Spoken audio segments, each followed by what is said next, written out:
pickup game, who would I pick up? What 5 guys would I pick up to make sure I hold on to the basketball? Scottie Pippen for sure, Magic Johnson, James Worthy, and Hakeem Olajuwon. I got no chance of losing, none at all.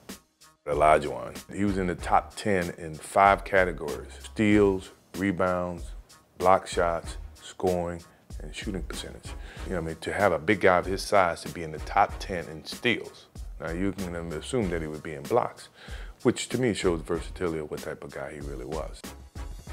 My favorites, that's hard, because it's like saying which one of your kids do you like the most.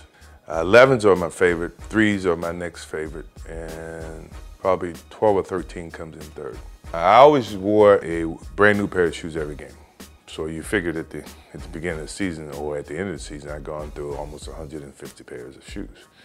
And the reason I chose to do that is because if you ever were a kid and you ever put those shoes on for the first time, it's like you feel energetic. You feel like you got something that you can actually showcase. Well, I wanted that feeling every game. My most memorable dunk that I think about very, very often is the Patrick Ewing dunk. And that's only because Patrick and I are such great friends. And Oakley was a part of that whole process because he thought he could defend. And it was one that we got into a screen and roll, and then I spent back, and Patrick I told him, Georgetown guys don't block shots, all they do is take charges. And I dunked it so hard on him, it was unbelievable. And every time I see him, that's the first thing I remind him of. And a couple other ones would probably be Mutombo with the finger swing. He knew it was coming. He did it to everybody. He did it in everybody's building. I think me and Scottie got him back to back. Scottie got him first, and then I got him. And he couldn't answer. He couldn't say anything. But he's blocked so many shots. So, I mean, if you're a shot blocker, that doesn't bother you. Just wait for the next opportunity, which I'm pretty sure he got me back at some point in time. But to be able to do that to him, that was gratifying.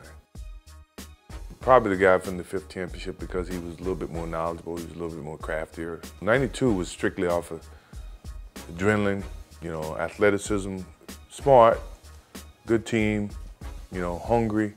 But in 95, it was like I knew what I was capable of doing. I knew how to get from one point to the next. I did it from a strategic standpoint as opposed to from an athletic standpoint.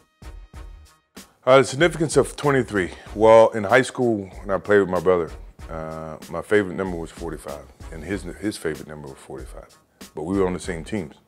So he had seniority, he had the option to wear 45, so I just figured 23 was half of 45, 22 and a half. So I grabbed 23, and 23 has kind of stuck with me the whole time. I went back to 45. Obviously, I was just coming back from retirement. My father just passed. I've never worn any other number other than 23 in front of him in the NBA. So I kind of felt like I wanted to start off fresh, it's a new start. So I went back to my old number, which is 45, and for whatever reason, that didn't click in terms of luck or just the way I felt. The number 12 jersey happened in Orlando. I was going out for my normal pregame activity, and then when I get to my locker to put on my uniform has been stolen. So everyone was trying to go into the stands to try to find my jersey, replica jersey that everybody was wearing coming to the games. None of them fit, obviously. So I ended up wearing number 12 for that one particular game. Actually, I played pretty good that game, if I remember correctly.